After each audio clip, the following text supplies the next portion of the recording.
Let me tell you something that will shift your perspective. God doesn't use people who are merely available. He uses people who are prepared. And when it comes to a woman, God does not anoint a vessel just because she's broken. He anoints her because she's surrendered. You can be beautiful, gifted, even admired, but if heaven does not recognize authority in your spirit, you are not yet ready for kingdom impact. You are not called to impress the world. You are called to shake it.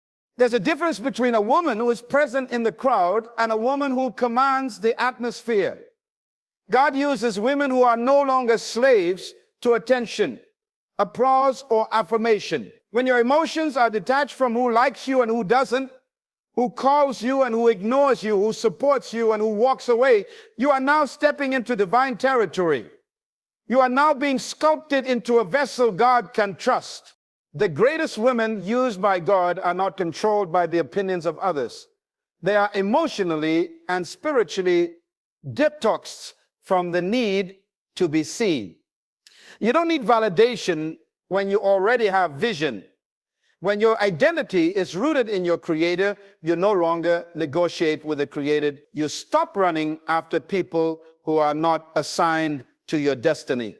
You understand that rejection is not always demonic. Sometimes it's divine.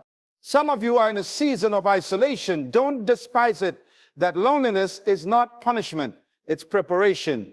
Before God reveals you to the world, He must strip you of the world's influence. Solitude is the womb of spiritual power. That's where the noise dies and revelation begins. In that quiet place, you learn that your value is not in what you carry in your hand, it's in what you carry in your spirit. God uses women who are emotionally intelligent, women who can discern the difference between a distraction and a destiny moment. You can't be led by your emotions and walk in purpose. Your feelings must submit to your calling. That's why God trains women to cry without quitting, to feel pain without aborting promise. He matures you to the point where your heart may be broken, but your spirit is still on assignment. You are called to be soft, but not shaken. Gentle, but not gullible. Loving, but not led by lust. Don't let the culture define your womanhood. Let the kingdom define it. Kingdom women don't chase. They attract not with desperation, but with distinction. You don't need to lower your standard to keep a counterfeit. You were never meant to fit in. You were meant to stand out. There is a reason you survived what others didn't. God is building steel into your spirit. That's why you had to walk away from things that looked good but weren't God. That's why the relationship didn't work. That's why you couldn't stay in that environment. You are not being rejected. You're being reserved for a purpose that can't be fulfilled through convenience or comfort. You see, heaven invests in discipline, not desperation. God gives platforms to those who have altars, not just ambition. A woman who prays, fasts, obeys, and walks in humility, she becomes unstoppable. Not because of her ability, but because of her availability. She has laid herself down. She has died to opinions. She has crucified her need for attention. Now she's ready for authority. God will use a woman who doesn't just speak truth, but who embodies it. Her presence convicts. Her words carry weight. Her silence even speaks. Why? Because she's not speaking from her soul. She's speaking from her spirit. She doesn't need to prove herself. Her fruit does the talking. Let me speak directly to someone today. If you want God to use you for His greatest purposes, stop crying over what you lost and start thanking God for what He's preparing. Stop asking, why did they leave? And start declaring, whoever remains is who's assigned. Your peace is your power. Your detachment is your deliverance. When you no longer need anything outside of God to feel worthy, you have become the kind of woman heaven trusts. A woman God uses for His greatest purposes is emotionally and spiritually detached from the need for validation from people. This detachment is not coldness, it is confidence. It is the deep, unshakable awareness that her identity does not come from applause, compliments, or the affirmation of others. She has grown beyond the need to be seen to feel significant. Her soul has been weaned from the addiction to being liked, understood, or approved. Because of this, she becomes spiritually dangerous to the enemy and spiritually useful to God. She no longer waits for permission to walk in her calling, nor does she shrink when others misunderstand her. When you are truly chosen, misunderstood becomes your lifestyle. She has learned that man's validation is often temporary, biased, and agenda-driven. But God's affirmation is eternal and rooted in purpose. She walks in rooms where she may not be celebrated, but still carries herself as if heaven is watching, because it is. This kind of detachment gives her discernment. She is not moved by flattery, because she has learned that even Judas kisses before he betrays. She is not broken by criticism, because she knows her worth is not found in public opinion. When God becomes your mirror, you no longer chase reflections in the eyes of others. Her decisions are not driven by emotions, but by revelation. She can stand alone without feeling alone. That kind of spiritual independence is rare, and it is birthed in the wilderness when God removes the crowd to teach you that he is enough. When people stop clapping, she keeps moving because she wasn't walking for them anyway.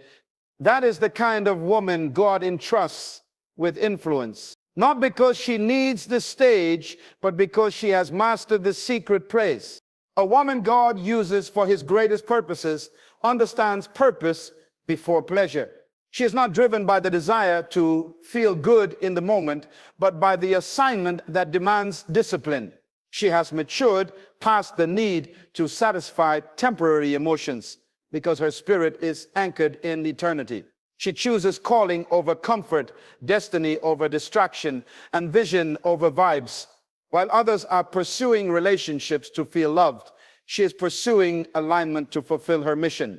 She does not compromise her standards for companionship because she knows purpose cannot be negotiated. She is not interested in being chosen by a man if it means being disqualified by God.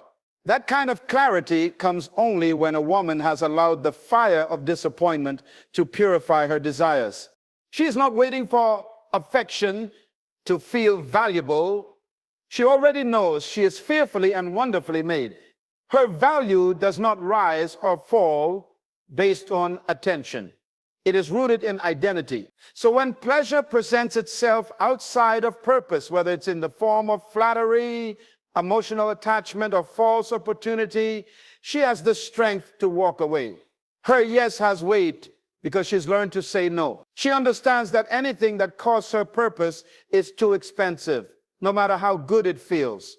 She has discerned that the enemy often disguises detours in the wrapping of delight.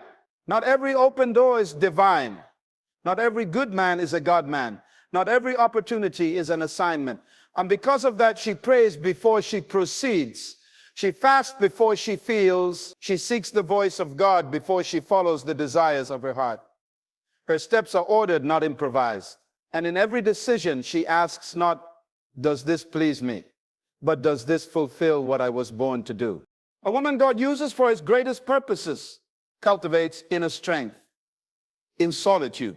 She does not run from loneliness. She embraces it as the training ground for her spiritual development. When the noise of the crowd fades and the opinions of others are silent, she begins to hear God clearly. It is in solitude that her soul is refined.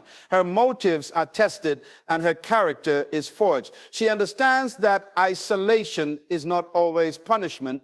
It is often preparation. God does not build his strongest vessels in public. He shapes them in private when no one is watching, when no one is clapping, when no one is affirming her. That is where she learns who she truly is and who God truly is. She becomes acquainted with the silence. Not as a void, but as a sacred space where distractions die and divine revelation is birthed.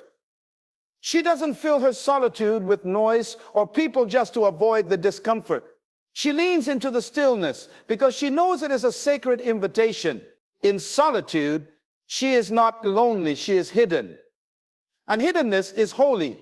It is God's way of protecting what is still being formed in that place. She learns how to stand without applause, how to persevere without praise, how to believe without evidence. She is being taught to carry the weight of her calling without depending on emotional support from others.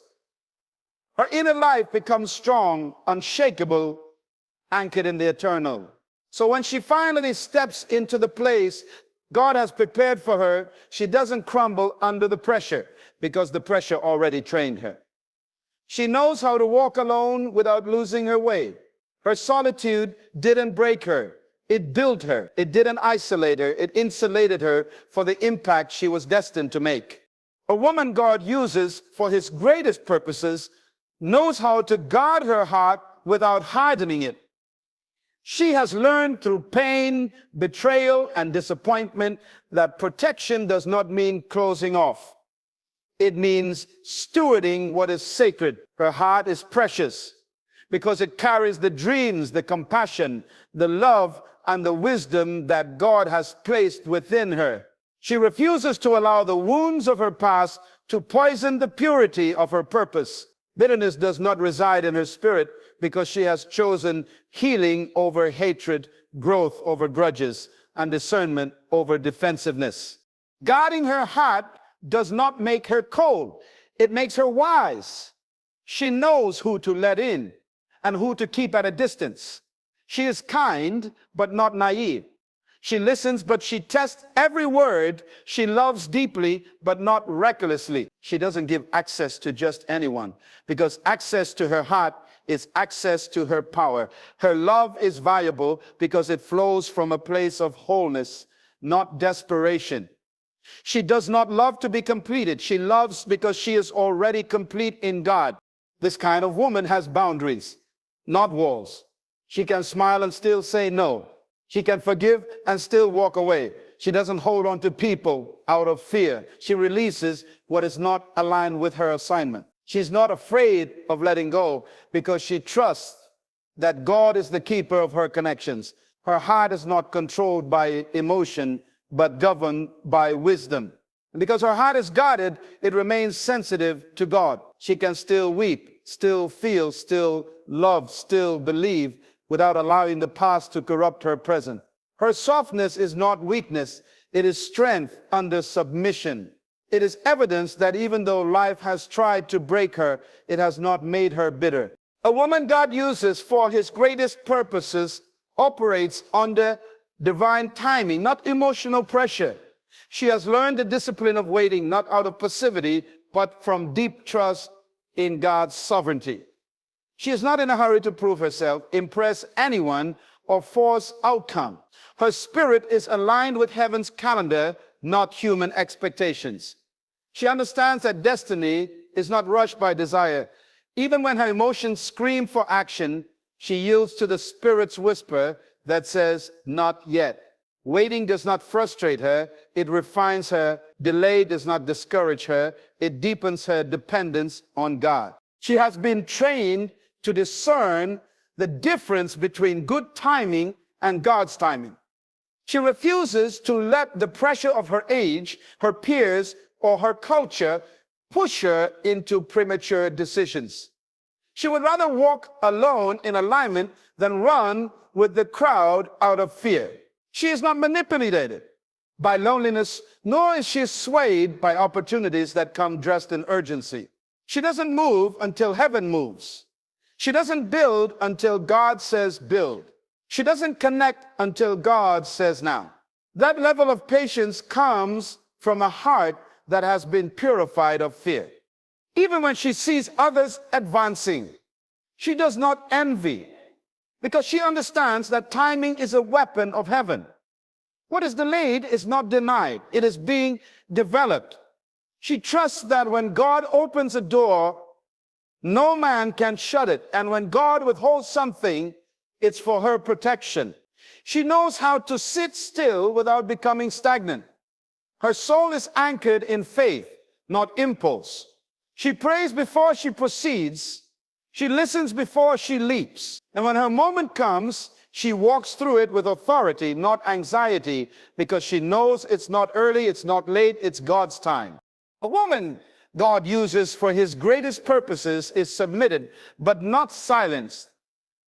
Her submission is not to people's control, but to God's authority. She walks in alignment with heaven's order, and that alignment gives her voice power. She understands that true submission is not about losing her identity, it's about channeling it through the will of God. Because she knows who she is in Christ, she does not need to shout to be heard, but when she speaks, her words carry weight.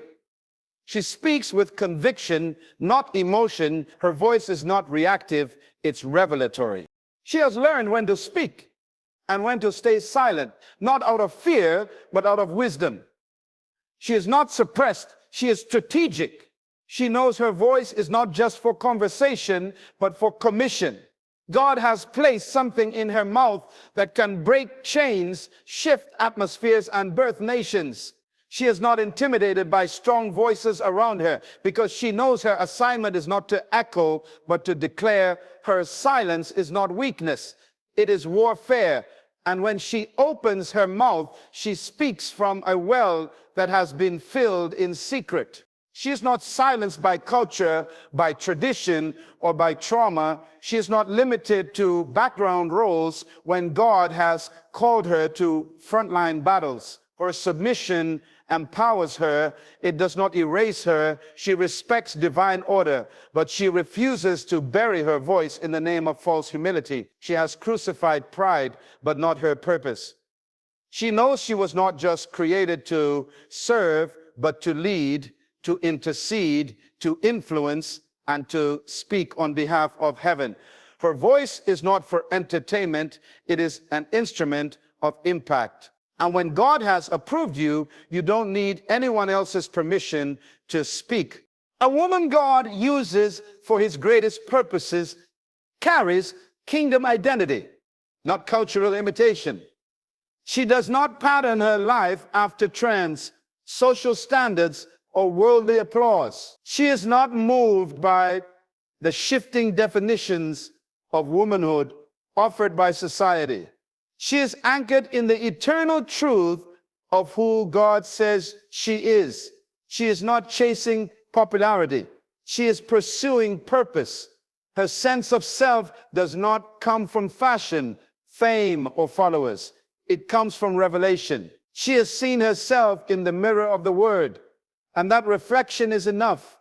She does not feel the need to prove herself through appearance, status, or performance.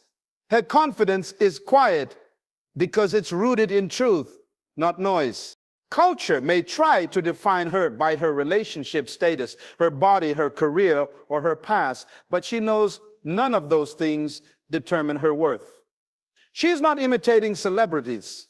She is imitating Christ. She doesn't chase clout. She carries the cross. Her identity is royal, not rented. She doesn't need to compete because she understands that no one can do what she was uniquely designed to do. She walks with clarity because she knows who she is and, more importantly, who she is not. She is unapologetically set apart. While others may conform to gain approval, she remains authentic to preserve her assignment. She doesn't blend in because she was never called to be common. Her speech, her posture, her decisions, and even her silence reveal a woman who lives from the inside out. The kingdom within her governs the image around her. Her value is not in what people see, but in what God has invested in her spirit. That's why she doesn't settle for counterfeit versions of success. She is after legacy, not likes. She was born to represent heaven, not mimic earth. A woman God uses for his greatest purposes sees rejection as redirection. She has matured to the place where she no longer internalizes every closed door or unanswered message as a personal failure. She understands that when something or someone exits her life, it may very well be the hand of God moving her into alignment with his will. What others call abandonment, she recognizes as advancement. What people see as loss, she sees as leading. She has learned to interpret pain through the lens of purpose. Instead of asking, why did this happen to me? She asks, what is God shifting in me? This kind of woman doesn't hold on to people, places, or positions that no longer serve her assignment. She doesn't plead for what God is pruning. She doesn't mourn the removal of distractions disguised as destiny, because her identity is not wrapped in relationships or opportunities she can let go without falling apart. She no longer begs to stay where grace has already lifted. And when the rejection hurts, she doesn't deny the pain. She allows it to produce wisdom. Every heartbreak becomes a revelation. Every disappointment becomes a direction. She is no longer offended by the silence of people she once counted on. She has discerned that God often speaks through absence. When they left, clarity entered. When the door shut, vision was refined. She doesn't chase what left. She follows what's lasting. She knows that if it was necessary for her next level, God would have preserved it. So instead of fighting closed chapters, she thanks God for the editing. She is not bitter, she is better. And now, because she has embraced rejection as redirection, she walks lighter, sees clearer, and moves faster toward the future God designed for her before the foundation of the world. A woman God uses for his greatest purposes has dominion over her emotions. She does not deny her feelings, but she refuses to be ruled by them. Her emotions do not dictate her direction. Her spirit does. She understands that feelings are indicators, not dictators. She can feel pain without making impulsive decisions. She can feel lonely without compromising her standards. She can feel anger without losing her witness. Her emotional life is submitted to the authority of the word, not the instability of her circumstances. She has been trained through experience, heartbreak, and prayer to process her emotions through wisdom. She knows that the enemy often attempts to hijack purpose through emotional confusion. So when the storm hits, she doesn't panic. She prays. So when rejection stings, she doesn't retaliate. She reflects. She's learned that emotional outbursts may feel powerful in the moment, but cost her influence in the long run. She is emotionally stable, not because life has been easy, but because she has built her foundation on something unshakable. Her peace is her power. Her calmness is her strength. While others are tossed around by every wave of offense, disappointment, or fear, she remains steady because her emotions serve her vision. They don't sabotage it. She has developed the maturity to pause, to pray, and to prioritize truth over temporary feelings. This level of discipline doesn't come overnight. It comes through battles she didn't broadcast and tears she cried in silence. But out of those battles emerged a woman who can be trusted with influence, leadership, and legacy. She doesn't allow fear to paralyze her or excitement to rush her. Her emotions are no longer her master. They are her messengers. And because she rules her inner world, she is equipped to impact the world around her with clarity, power, and grace. A woman God uses for his greatest purposes walks with discernment, not desperation. She is not driven by the pressure to be seen, chosen, or celebrated. She is led by insight, not impulse. Desperation clouds judgment, but discernment brings clarity. She does not chase what looks good.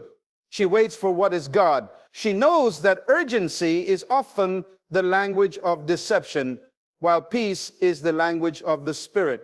She has developed the spiritual maturity to pause when others rush, to pray when others pursue, and to listen when others speak.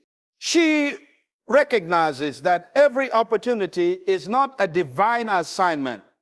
Every invitation is not an open door from heaven. Her sensitivity to the Spirit allows her to detect hidden motives, subtle distractions, and counterfeit alignments. She is not impressed by titles, charm, or surface-level spirituality.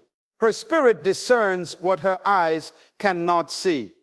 That discernment protects her from unnecessary pain, wasted time, and entanglements that would compromise her purpose. Because she is not desperate for validation, attention, or connection, she can say no without guilt. She doesn't settle for less just to feel wanted. She knows that anything gained through desperation must be maintained by compromise. So she waits, not out of fear, but out of wisdom. She would rather be alone in peace than surrounded in confusion. She would rather walk slowly with God than run ahead into chaos. Her discernment comes from a life of prayer, from time in the Word, and from a heart trained to recognize the still, small voice of God. She does not trust her emotions alone. She tests everything against the truth. Her steps are not reactive. They are revealed. And because she walks with discernment, she attracts what is divine and rejects what is merely distracting. Let me speak to every woman listening with ears to hear. God is not searching for the loudest voice, the most decorated resume, or the most followed platform.